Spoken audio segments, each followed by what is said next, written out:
Comment créer une for loop avec délai avec C++ dans Unreal? Parce qu'habituellement, quand je me crée un nouveau projet, c'est pas trop long avant que je me crée une for loop avec délai parce que j'aime beaucoup utiliser ça à quelques places dans mon code. Donc, je me suis dit, pourquoi pas la faire en C++? Mais en fait, c'est beaucoup plus de troubles que ce que je pensais et je crois pas que je le recommande. Mais bon, on est parti. Mais avant qu'on commence, la vidéo d'aujourd'hui va réutiliser tout plein d'informations qu'on a vues dans la vidéo 52 de la série, donc je recommande fortement d'aller la voir, sinon je crois que vous allez être perdu. Mais bon, si vous ne voulez pas, voici le code et nous, on est parti. Et nous voici donc dans notre header file et pour pouvoir nous créer notre for loop with delay, ce qu'on va utiliser, c'est un latent action. Et si vous avez regardé la vidéo précédente, vous savez que pour setup un latent action, ça prend beaucoup de code. Donc, on va avoir beaucoup de code à écrire aujourd'hui et la première chose qu'on va avoir besoin, c'est un petit include ici pour inclure notre latent action parce qu'on va être capable de se créer un enfant de la classe fPending latent action. Pour ce faire, il faut inclure le latent action. Donc, le latent action est dans le module engine, donc on va aller faire sûr qu'il est dans notre build.cs et il est juste ici, c'est un module par défaut, donc il devrait déjà être là par défaut. Voilà, donc on a notre include de fait. Ensuite, pour notre latent action, on va avoir besoin de plusieurs pins d'exécution d'entrée et de sortie, et pour ce faire, on va utiliser des enums. Comme je veux que ma for loop puisse break, je vais avoir deux pins d'entrée, donc je vais le execute pour commencer notre loop, et la pin break pour pouvoir break, et ensuite, en sortie, même chose que les for loop habituels, on a le loop body et on a le completed. Donc ça va être les deux output pins de sortie de notre for loop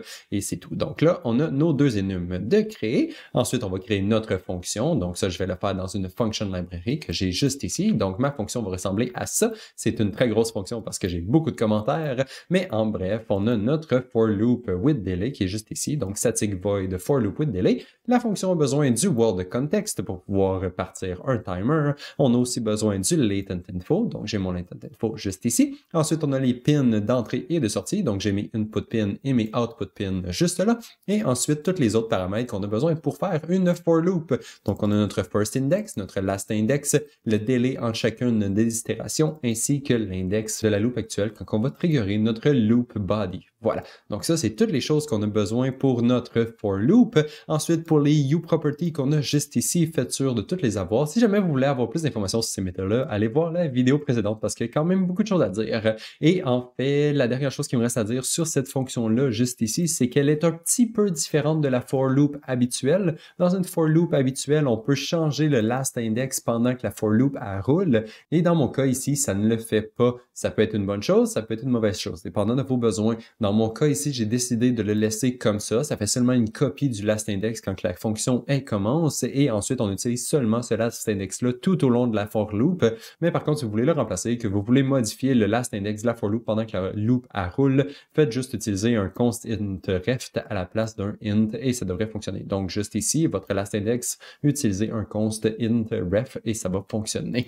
Voilà, donc ça, c'était la déclaration de notre for loop with delay. Cette fonction-là ne va pas rien faire, elle va simplement créer un latent action, qui est mon latent action que j'ai juste ici, et c'est le latent action qui va faire toute la logique de la for loop. Donc, on va devoir définir notre classe. Je vais descendre en bas ici, et donc, notre f for loop with delay est un enfant de fPending latent action, et la première chose qu'on va rajouter à l'intérieur de notre classe, c'est toutes les variables qu'on a besoin pour exécuter notre logique. Donc, on a notre premier index, notre last index, le délai, le current time de notre timer, ainsi que le current index de notre timer. Et aussi, il nous faut une petite variable pour savoir si l'utilisateur il veut break ou non en dehors de notre for loop.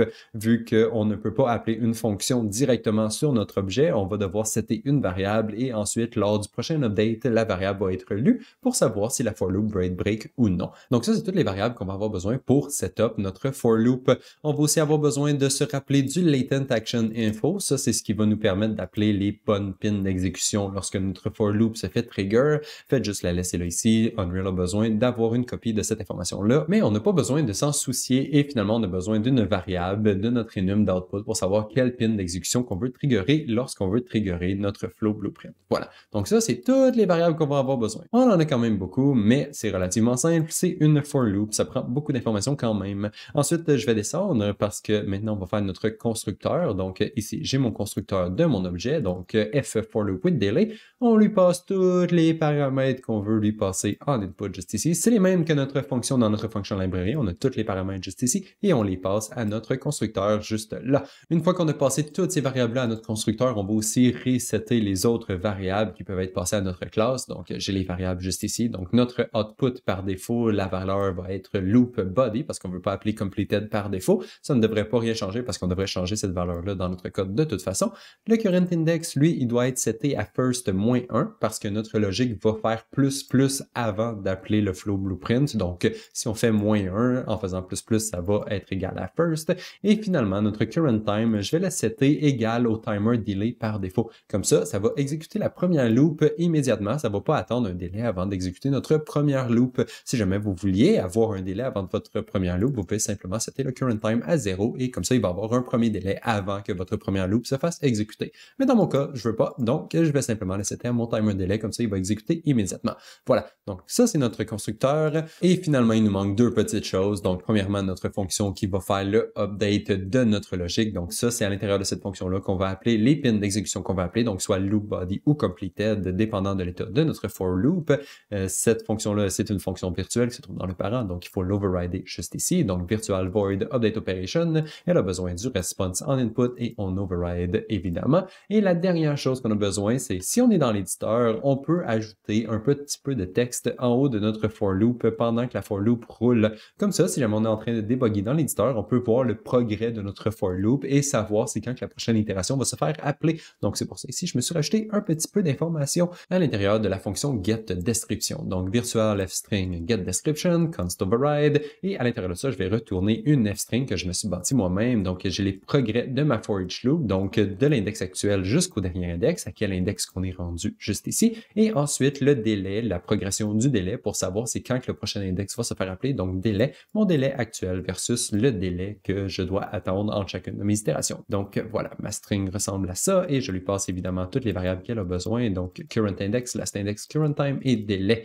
Et voilà. Donc là, on va avoir un petit texte écrit en haut de notre blueprint node si jamais on est en train de la débugger dans l'éditeur. Et comme ça, on va avoir du feedback de savoir c'est quand que la prochaine itération va se faire appeler. Voilà. Ça, c'était un très long header file et j'ai été très rapidement. Donc, j'espère que vous n'êtes pas perdu. Voilà. Donc, notre header file est fait. Maintenant, on peut passer au CPP. Donc, juste ici, dans notre CPP, première chose qu'on va avoir besoin, c'est tout plein d'includes. Donc, les voici. Et donc, dans ces includes-là, on a l'engine qui va nous permettre de retrouver notre world à partir du world context. Donc, on reçoit un world context object qu'on va demander à l'engine de nous retourner le world qui appartient à ce world context-là. Notre world en a besoin pour retrouver notre latent action manager qui, lui, va s'occuper de notre latent action. Donc, on a besoin de lui aussi. Et finalement, on a notre editor engine. Cet include-là n'est pas nécessaire si jamais vous ne voulez pas utiliser votre fonction dans l'éditeur et seulement dans votre jeu. Dans mon cas, j'en ai besoin parce que si jamais mon world de context n'est pas valide, je veux être capable de retrouver mon world qui est ouvert en ce moment dans l'éditeur. Donc, c'est pour ça que je vais utiliser Unreal ED. Mais si jamais votre objectif est seulement de l'utiliser dans votre jeu et non dans l'éditeur, vous n'avez pas du tout besoin de cet include-là juste ici. Voilà, donc nos includes sont dans les modules Engine et Unreal ED. On va aller juste faire ceux qui sont dans le build.cs. Donc, j'ai mon engine ici et j'ai mon Unreal ED tout en bas juste ici. Voilà, si jamais vous n'avez pas les vôtres, faites juste sûr de les ajouter. Voilà. Donc là, nos includes sont faits. Maintenant, on peut passer à notre première fonction. Donc, le for loop with delay. Ça, c'est la fonction qui va créer notre action qui est juste en bas ici, et qui va la register auprès du latent action manager. Ensuite, toute la logique va se retrouver à l'intérieur de cette fonction-là, évidemment. Donc, pour créer notre action, on va avoir besoin de retrouver notre monde, comme j'ai dit. Donc, ici, je vais retrouver le monde dans l'engine. Donc, gengine, get world from context object. On lui passe le world context qu'on a reçu en input, et cette fonction-là va essayer de retrouver le monde associé à notre context object. Si jamais elle fail, elle va nous retourner nul, évidemment, et donc notre monde va être nul. Ici, notre monde est donc soit valide ou invalide, dépendant si on a réussi à trouver un world à partir du world context object qu'on a reçu en input. Si jamais le world n'est pas valide ici, c'est là que je vais demander à mon éditeur de me retourner un monde, le monde qui est ouvert en ce moment dans l'éditeur. Si jamais vous voulez pas utiliser la fonction dans l'éditeur, faites juste skipper cette partie-là. Vous n'êtes pas obligé d'avoir ces lignes de code-là juste ici. Donc, si mon monde est égal à nul et que je suis suis dans l'éditeur, je vais simplement setter mon world pour qu'il soit égal à gedit, donc l'éditeur, getEditor world context world. Ça va me donner le monde qui est ouvert en ce moment dans l'éditeur et ça va le setter à l'intérieur de ma variable. Donc ma variable maintenant contient un monde ou pas. Si jamais elle ne contient pas de monde, on ne sera pas capable de créer notre action parce que l'action doit être associée à un latent action manager qui est dans le monde. Donc si mon monde est égal à nul, ici je vais simplement faire un message d'erreur parce que je n'ai pas été capable de créer mon latent action. Je ne serai pas capable de faire ma for loop à partir du contexte actuel et je vais retourner immédiatement. Ici, je trouve ça vraiment important de laisser un message d'erreur parce qu'il n'y a aucune pin d'exécution qui va se faire appeler après cette fonction. Si jamais la fonction fail, si on n'est pas capable de créer un latent action, il n'y a aucune pin d'exécution qui va se faire appeler. Donc ici, j'aime mieux laisser un petit message d'erreur, comme ça l'utilisateur sait qu'au moins quelque chose s'est passé ou qu'il y a eu un problème. Voilà, donc là, on a notre world. Maintenant, on peut commencer à créer notre action. Donc si je fais descendre, je vais commencer par obtenir le latent action manager qui se trouve à l'intérieur de notre world, donc world get latent action manager. Et une fois qu'on a notre latent action manager, on peut lui demander s'il y a déjà une action qui existe pour faire notre for loop en ce moment. Si jamais on a déjà une for loop qui est en train de rouler, en fait, si la node blueprint a déjà une for loop, elle est déjà en train d'être exécutée, on va pas essayer de commencer une deuxième for loop par-dessus. On va attendre que la première se termine et on va simplement ignorer la request de commencer une deuxième for loop. Dans votre cas, évidemment, vous pouvez changer cette logique. Si jamais vous préférez canceller la for loop précédente et en commencer une nouvelle, vous pouvez le faire. Dans mon cas, je vais simplement ignorer toutes les nouvelles requests jusqu'à ce que la for loop précédente soit complétée. Donc, latent action manager, find existing action. Le type d'action qu'on veut retrouver, c'est évidemment notre for loop with delay qu'on est en train de créer. Et ensuite, ça, c'est les informations qui nous permettent d'identifier la node blueprint actuelle qu'on a dans notre graphe. Parce que c'est possible que vous ayez plusieurs for loop with delay dans votre graphe et vous voulez vraiment avoir la bonne. Vous voulez pas avoir n'importe laquelle parce que si c'est une autre qui est en train de rouler, vous voulez pas que ça bloque votre flow de code actuel. Vous voulez juste que ça bloque l'autre flow là-bas si jamais vous essayez de la retriggerer plusieurs fois. Mais votre node actuelle, elle, si jamais elle n'est pas en train d'être exécutée, on va pouvoir commencer une nouvelle loop. Mais bon, là, on essaie simplement de savoir si la node actuelle est en train de rouler. Si oui, elle va être valide. Ici, notre existing action va être valide et savoir si elle est valide ou non va affecter notre logique par la suite. Mais bon, avant de faire ça, il faut savoir quel type d'appel qu'on vient de faire à notre blueprint node. Est-ce qu'on vient de demander à notre for loop de commencer? Donc, si notre input pin est égal à execute, ça veut dire qu'on commence une nouvelle for loop. Si c'est le cas, je vais regarder si mon existing action est égal à nul parce qu'on ne peut pas créer une nouvelle for loop si jamais notre loop est déjà en train d'être exécuté. Donc, seulement si notre action est égale à nul, là, on va créer une nouvelle action et on va la registrer au latent action manager. Donc, ici, on se crée une nouvelle action, donc mon pointeur de ma nouvelle action. Je me crée une nouvelle action, donc notre nouveau for loop with delay. On lui passe toutes les informations dans le constructeur qu'on a défini dans le point H juste avant. Donc, on se crée notre nouvelle for loop with delay et ensuite, dans notre latent action manager, on ajoute notre nouvelle action. On lui passe l'identificateur de notre action, en lui passant le callback target et le UID et ensuite, évidemment, on lui passe notre action et c'est tout. Maintenant, on vient de créer notre nouvelle action et on l'a enregistrée à notre latent action manager. L'action va ensuite rouler automatiquement par l'action va ensuite rouler automatiquement en passant par le update operation. Voilà. Donc ça, c'était si jamais on voulait exécuter notre for loop, mais si jamais on voulait breaker out de notre for loop. Encore une fois, on va regarder si notre action est valide, mais dans ce cas-là, on va seulement l'exécuter si jamais elle était valide parce qu'on ne peut pas breaker out d'une action si elle n'existe pas. Donc, seulement si l'action est valide, donc existing action n'est pas égal à nul pointeur, là, on va lui dire qu'on veut breaker. Donc, want to break it égale à true et la prochaine update opération de notre action va simplement breaker en dehors de notre for loop. Et c'est tout, on a fini avec cette première fonction. Il n'y a aucune pin d'exécution blueprint qui va être appelée ici. Donc, je rajoute un petit commentaire ici pour faire sûr de m'en rappeler. Il n'y a aucune pin d'exécution blueprint qui se fait appeler à ce moment-là. Toutes les pins d'exécution blueprint vont se faire appeler à partir de notre update opération. Donc, ici, ça fait simplement arrêter le flow blueprint jusqu'à ce que notre update opération se fasse appeler correctement. Voilà. Donc là, on va descendre pour cette dernière fonction juste ici. Et cette fonction, la fonction update opération, ça va être notre for loop.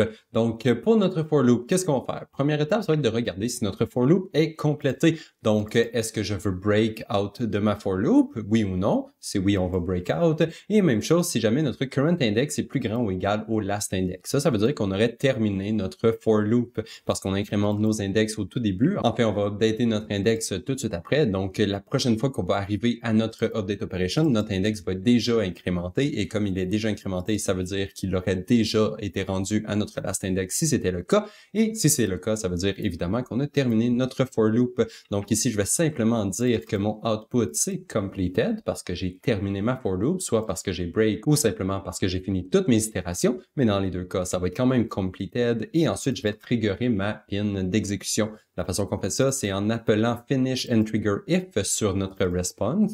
Et ça, ce que ça va faire, c'est si la condition qui est juste ici est égale à true, ce qui est vrai dans notre cas parce qu'on a hardcodé true juste ici, ça va simplement terminer notre action et détruire notre action une fois que toute la logique va avoir fini d'être exécutée. Et ensuite, ça va aussi exécuter la pin d'exécution qu'on veut exécuter. Dans notre cas, c'est le completed. Ici, on a besoin de lui passer toutes les latent infos pour que la response soit capable de trouver quelle pin d'exécution exécuter et quelle autre fonction blueprint qu'elle doit appeler ensuite. Mais bon, pas besoin de vous casser la tête avec ça. Simplement, tout lui passer les informations. C'est toutes les informations qu'elle a besoin et c'est tout. Donc ça, c'est comme ça qu'on va compléter notre for loop. Mais par contre, là, c'est le temps de faire notre for loop parce que ça, c'est juste si on l'avait terminé. Et donc, pour faire notre for loop, vu que notre for loop est basé sur un timer, on va commencer par incrémenter notre timer. Donc, current time plus égal response elapsed time. Ça, c'est le nombre de temps qu'il y a eu depuis la dernière update operation. Et vu que c'est appelé à toutes les frames, c'est un petit delta time, le delta seconde, en fait. Donc, on incrémente notre current time, ce qui va incrémenter notre timer.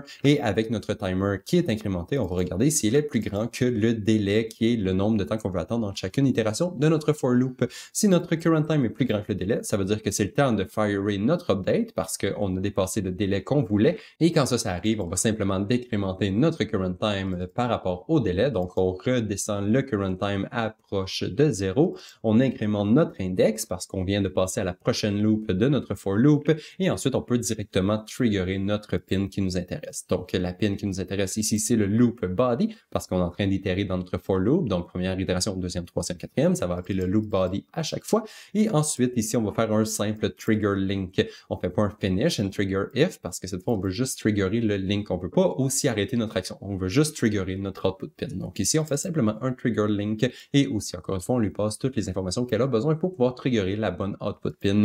Et c'est tout. Si on se rend plus loin que ça dans notre fonction, c'est qu'on fait simplement attendre la prochaine update. Et donc, dans la prochaine update, ça va recommencer. Ici, ça va regarder si on veut breaker ou non, ou est-ce qu'on a terminé. On n'a pas terminé. OK, on va redescendre. On va incrémenter le temps. On incrémente le temps. OK, est-ce qu'on a dépassé le délai? Non. OK, parfait. On va continuer d'attendre. Donc, dans le prochain tick, on va encore une fois rentrer ici. On regarde si on veut terminer. Non, évidemment, on ne peut pas terminer. On incrémente le temps. Parfait. Est-ce qu'on a dépassé le délai? On va dire que oui. Donc, on va redécrémenter notre temps pour qu'il soit proche de 0 cette fois. On incrémente notre index. Donc, on est rendu à la première itération de notre for loop. Ensuite, on trigger notre output pin et on attend la prochaine update. On est rendu au tout début de la prochaine update et là, on regarde si notre current index est plus grand que le last index. Ah, peut-être que oui, parce qu'on l'a incrémenté juste ici. Donc, si on a terminé notre for loop, on fait simplement terminer notre completed juste ici. Ça va triggerer la bonne pin et ça va détruire notre action parce qu'on va faire un finish and trigger if juste ici. Et voilà, j'espère que ça fait du sens. Maintenant, c'est le temps d'aller dans Unreal pour tester tout ça. Et nous voici enfin dans Unreal et aujourd'hui, ça va être rapide parce que j'assume que vous savez déjà comment une for loop fonctionne. Donc, ici, j'ai une petite interface dans laquelle j'ai quelques boutons pour pouvoir commencer ma for loop. Donc, j'ai un slider pour pouvoir décider c'est quoi le premier index de ma for loop, le dernier index de ma for loop et le délai entre chacune des itérations de ma for loop. Et dans la logique de ma for loop, j'ai gardé ça simple. Je vais simplement updater mon chiffre que j'ai juste ici en utilisant mon index actuel que j'ai dans ma for loop. Ensuite, j'ai deux boutons, un pour commencer notre loop et un pour breaker out de notre loop. Et maintenant, si on va voir le graphe, c'est relativement simple. On clique sur Start, ça fait simplement appeler notre fonction. Donc, ça commence notre for loop juste ici. Le premier index, c'est l'index de notre interface. Le dernier index, même chose. Et notre délai aussi provient de notre interface. Donc, notre loop ici va exécuter le loop body à chacune des itérations de notre for loop. Donc, à chaque fois que notre délai est complété, ça va firer notre loop body. Et notre loop body va simplement updater le texte qui est écrit à l'écran et je display aussi un petit texte additionnel qui dit looping et une fois que c'est terminé, donc une fois qu'on va avoir atteint le dernier index, ça va appeler completed qui va écrire completed à l'écran et dernière chose aussi, si on clique sur le bouton break, ça va breaker notre for loop, ça va triggerer la pin completed et ça va créer completed dans notre interface. Donc on va voir ce que ça donne si j'ouvre mon editor utility widget et que je sélectionne mon blueprint. Maintenant si je fais start loop, on voit que ça commence et on voit même que j'ai un petit texte qui apparaît en haut de ma for loop pour montrer le progrès de notre for loop. Donc, on voit ici progrès 1 sur 10, 3, 4, 5 et on voit le délai entre chacune de mes itérations. Donc, le délai se rend jusqu'à 0.5 plusieurs fois jusqu'à se rendre jusqu'à la fin. Même chose, si j'augmente mon délai, on voit maintenant le délai est égal à 0.79. Donc, c'est plus long entre chacune de mes itérations. Si j'essaie de commencer une autre loop, ça ne fonctionne pas. La loop précédente est en train d'être exécutée. Donc, je ne peux pas commencer une deuxième loop. Donc, start, ça ne fait rien. La loop précédente continue d'être exécutée. Ensuite, je peux breaker ma loop. Là, ça va simplement compléter ma loop immédiatement. Donc, start, break. Et juste pour tester, on va changer le first index. Donc, on devrait commencer à l'index 3. On commence à l'index 3. Je peux break. Je peux augmenter mon dernier index à 16. Donc, de 3 à 16 cette fois. Et même chose, je peux diminuer mon délai. Donc, je vais le mettre à 0.9 et on passe à beaucoup plus rapidement.